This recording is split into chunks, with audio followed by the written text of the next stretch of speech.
Strait. Even the teachers are in on the act. Maybe the galah knows what's behind this caper.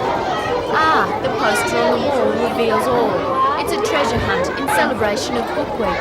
Taking inspiration from the theme, Key into Books, teachers at the school hid 50 keys around the schoolyard. And the booty? This treasure of gold and chocolate coins and books. Meanwhile, at Cessnock Public School, students were holding their own royal wedding. A red-headed, freckled Lisa Doyle was led down the aisle by her Prince Andrew, 11-year-old Jenny Peters. Their royal procession was a little unusual. Behind them came a scarecrow, milkmaids, school mice and the animal, who took out the prize for the best costume among grade 6. Andrew and Fergie, however, were not upset at being upstaged. They knew, after all, that this was really their day.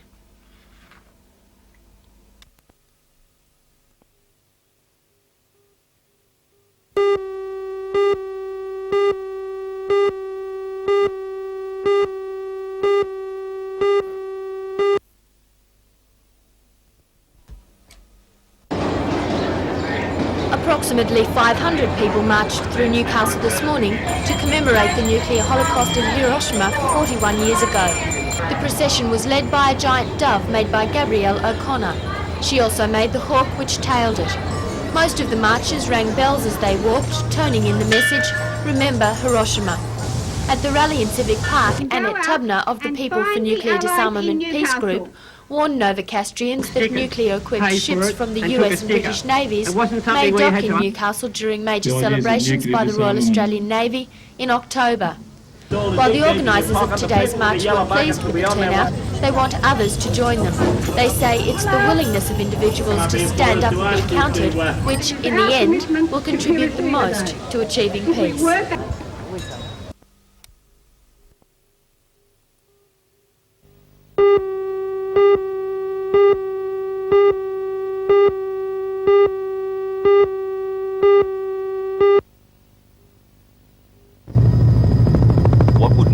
Regarded as a nuisance fire became something much more serious at around 3 p.m. when it began to threaten the Cessnock Tyres factory on the eastern edge of town. Brigades from Cessnock and Kersley worked frantically to protect the complex containing thousands of tyres. Pushed by a stiff breeze, the fire edged within metres of the buildings and also onto the playing fields of a nearby primary school. Late this afternoon, firemen had successfully completed a backburning operation and brought the fire under control.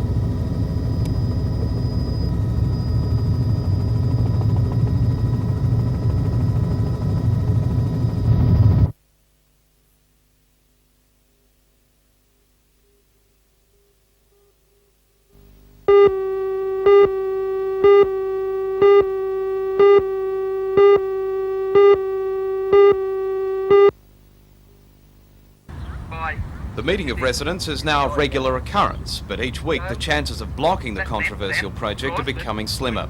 Today, the residents were told there was no legal remedy left to fight the development because of a change in an interim development order on the land affected. So the concerned residents are going to take their case into thousands of lounge rooms in the Hunter through a paid TV advertising campaign. No, we can't go down the legal trail. The next thing is to get back onto the back to the public and let them know what the situation is, to try and get public opinion to still be the deciding factor in this issue, and to do that we intend to try and buy time on television, NBN, to get on there and tell the people. Well, we believe that after we've been on TV, after the people write in and support us in their thousands, and we believe we can get anything up to 60, 80,000 people to support us, we'll then take that down to the government and say, how can you ignore that many people in this area?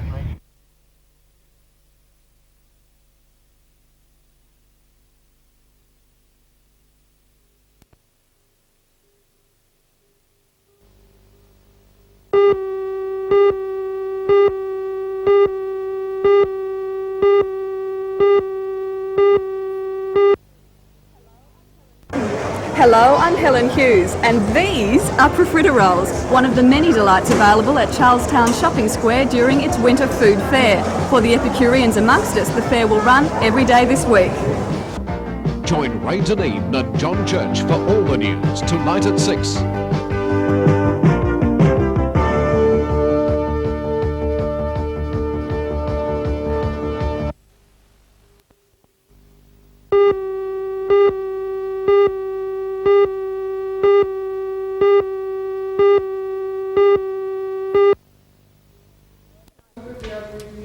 Organisers of the Peace Sculpture Workshop, which began today, want at least another 20 unemployed people to become involved in the project for the International Year of Peace. They aim to create 5 double-sided banners for use in peace parades, marches and demonstrations. The banners will be available to any person or group in Newcastle who need them. Newcastle artists Birgitta Hansen and Andrew Turner are leading the workshops, which continue for the next 13 weeks. Coordinator Margaret Hughes says that unemployed people who've worked on similar projects in the past have gained valuable skills, enabling them to find employment. They'll develop skills, they'll develop basic life skills, they'll develop skills in literacy, in painting, photography, video documentation, and also what they will get out of it, which I think is far more important, they'll have a feeling of self-satisfaction, motivation and self-esteem, and I think they're the most important issues. The Newcastle Peace Forum demonstrated their support of the project by donating $1,000 towards the cost of materials. They say the banners will be a unique resource for the City of Newcastle at a time when more people are becoming interested in peace issues.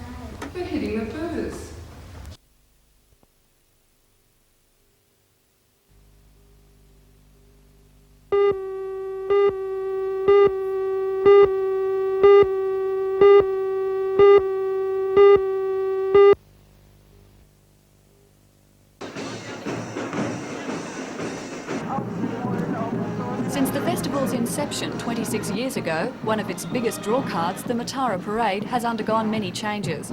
In its heyday, flamboyant floats snaked their way along the streets, but in more recent parades, interest has dwindled. This year, organisers are out to change that by once again making the parade competitive, with prizes for the best entries in a broad cross-section of categories. To help people with great ideas for the parade, but who are uncertain how to make them a reality, the Crafts Board of the Australia Council is providing some expert help in the form of festival artists. They will operate from the Community Arts Centre. We'll be offering technical workshops and consultancy design workshops. We'll be able to cater for the individual who just like an idea for a costume to enter the parade, help them in the techniques of along the theme of the parade, making their own individual flags and banners, or else if some company or individual has got their own ideas but would like a little bit of technical help, we could help them design their actual float entry as a consultant service.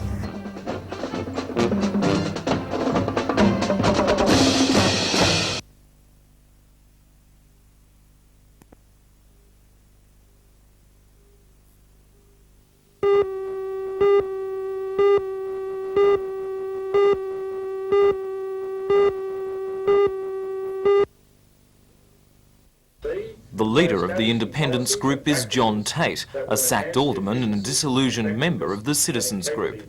The other members of the group are Newcastle East Residents Group member and university lecturer Dr Hilary Purvis, teacher and Hamilton Community Progress Association member John McCarthy, principal of the Newcastle Special School Jim Medcalf, Newcastle TAFE College coordinator Kathy Sharp, and the trump card of the group Peter Barrick, who is the secretary of the Trades Hall Council and the president of the Newcastle Workers Club. Like the other candidates, Mr Barrick says he is disillusioned with the traditional runners for the election, and he's confident that they will pick up many of the votes that would normally go to the established political parties. I think there's one out of concern about the city and about the community. We had a look, a number of people kicking the idea around of a quality independent team. And generally there was a question of concern arose out of, in looking at the groups that are nominating, we believe that there's a distinct possibility that we were moving to a position where we're going to have much of the same that we'd had in the past.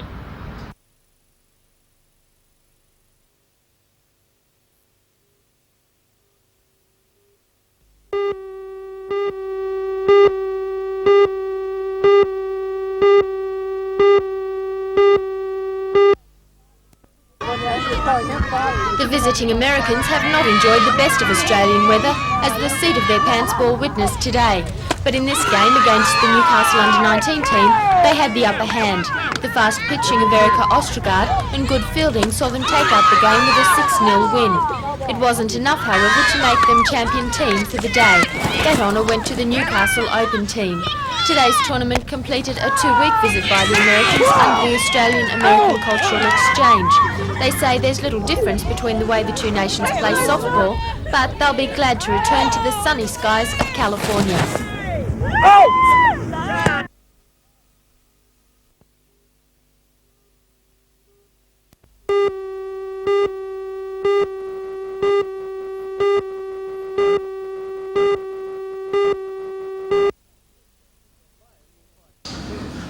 Bayern will fight South Coast boxer Bobby Mastro over 12 rounds tonight for the crown, which is vacant.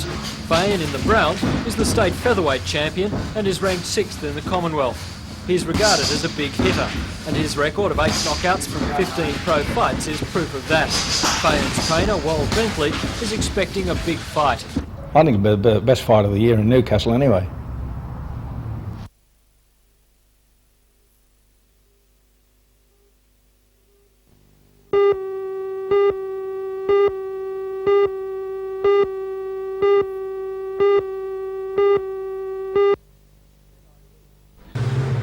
NIB will spend $1 million to build the day clinic on this site at the corner of Lambton and Griffiths Roads, Lambton.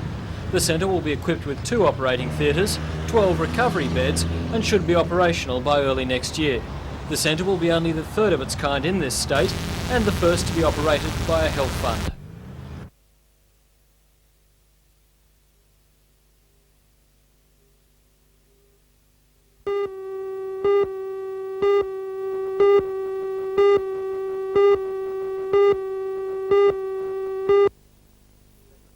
Circumstances up here. Secretary of the Newcastle Trades Hall Council, Peter Barrick, says if the Prime Minister is intent on wage discounting, it could threaten the Prices and Incomes Accord. I think that the unions have made tremendous sacrifices within the context of the Accord.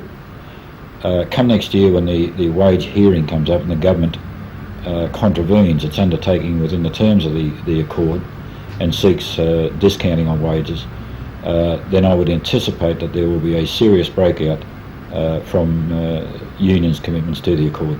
And what would that mean? Well, unfortunately, what it means is that the wages question is back in the marketplace, and it's a Donnybrook, it's a free-for-all. One of the strongest supporters of the Accord is the Building Workers Industrial Union. Secretary of the Newcastle branch of the BWIU, Terry Maudsley, says if the Accord is scrapped, it would disadvantage the union rank and file. We have indicated right from the very early days of the Accord itself that it's a stabilising factor, and besides that it also remains a catalyst for the trade union movement to improve the other issues in the living standards, that is the social wage and the other benefits that come from the Accord itself. And Secretary of the Metal Trades Federation in Newcastle, Neil Gow, also believes the Accord is under threat. There'd certainly be a lot of reaction about it because we have been the main supporter of the Accord, the metal unions, and we feel that that's the only way to justify wage justice should be distributed in a proper manner to everyone. And if the Prime Minister wants to do that, then the Accord will certainly die. The Prime Minister's comments suggesting hefty wage discounts will now be considered at a full federal conference of unions early next year before the next national wage case.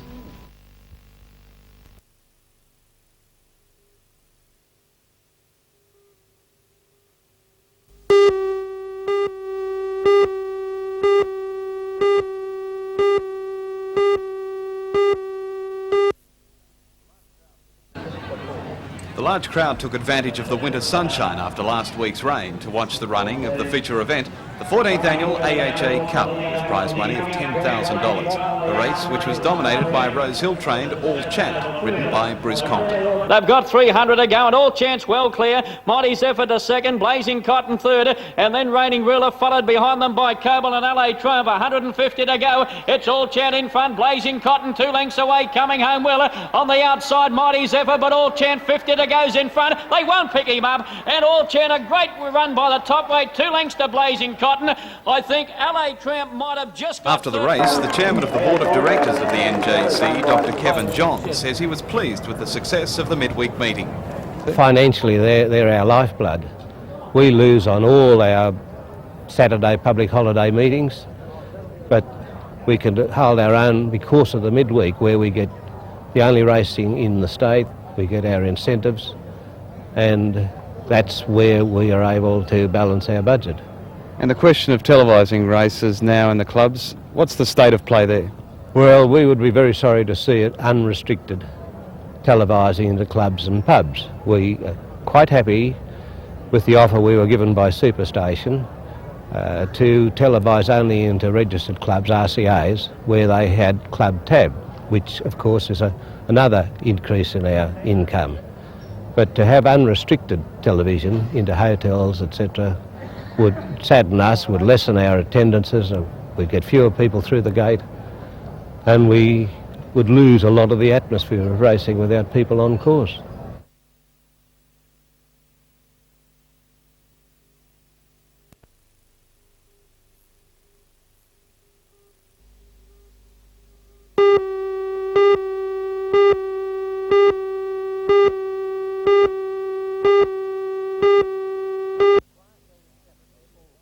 In a quiet Danish cemetery at Aalborg in North Jutland lies the body of wireless operator Arthur Dale, killed in the very last days of the war in an attack on a German U-boat. It was this one, U-534, trying to escape from Germany. It was possibly heading for Argentina when 4 RAF liberators found it. One liberator was shot down, but in turn the U-boat was hit and sank. 41 years later, 2 Danish divers were still looking for it, convinced it had been involved in those last murky days of the war in escape operations. Last week, after 10 years of searching, they found her. But because she lies at 150 feet, diver Stein Johansen can only spend about 12 minutes down there at any one time, and that's really not long enough to take many pictures. So the submersible Sea Owl was brought in. She's computer-operated with 7 propellers and can be tightly controlled in the most difficult conditions down to 350 meters. Okay, cool. Dive it.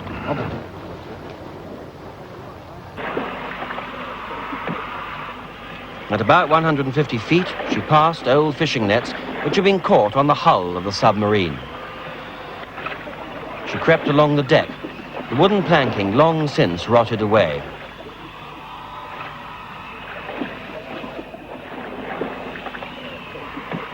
And then to the conning tower, disturbed sediment clouding the picture before the camera closed in on instruments, the rudder steering indicator with the glass cover still intact, the diver's knife left accidentally on the compass binnacle, the voice tube, and then a glimpse of the damage caused by the bombing. This structure on the port side held the binoculars for aiming torpedoes while running on the surface. Only on Class C9 U-boats was this on the port side, another indication that this is the U-534. And then onto the forward torpedo hatch. The last 5 men on board escaped from here as the U-boat hit the bottom. 3 men died in the attempt after they'd wrenched this wheel round to open the hatch. The last man out was Egan Mosler. Now 65, he explained what happened. When the water stopped rising, I pushed the first person with my foot. He turned the hatch wheel, opened it, and then I felt around to see whether everyone was out. Diver Stein Johansen says a high-ranking ex-Nazi officer recently confirmed to him that there is treasure on the U-boat. He told us that in the U-boat, in the submarine, he had left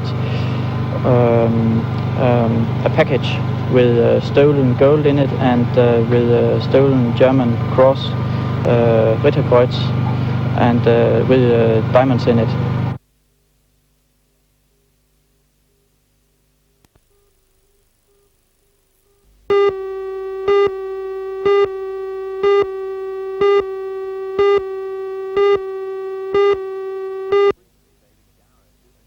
Just briefly, David Gower illuminated a gloomy morning for England as he became only the 6th Englishman in Test history to pass 6,000 runs, following the steps of Boycott, Cowdrey, Hammond, Hutton and Barrington. But Richard Hadley continued to be the main history maker in this match, ending Edmund's stubborn 2-hour resistance. Captain Mike Gatting offered little comfort to his troubled team, caught behind off Graver only 4. Then Bracewell delivered another vital blow. Gower out for 26 and England, with all their top men gone, still needing 53 to avoid defeat. It was the far less likely figure of John Embry who swacked away England's deficit with an inelegant but effective half-century. Pringle had patiently helped him add 74 before prodding Sterling to grey in the gully.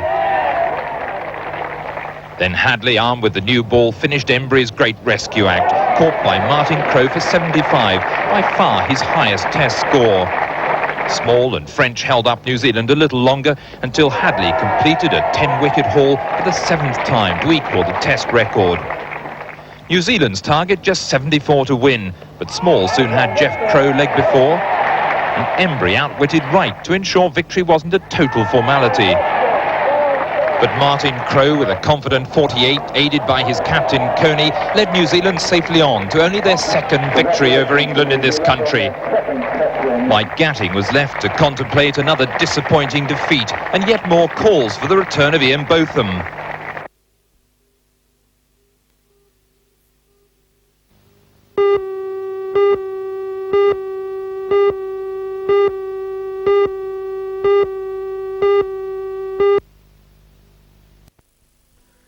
It was 14 all at half-time with 2 tries to both sides, but it was the Curry Bulldogs who'd looked the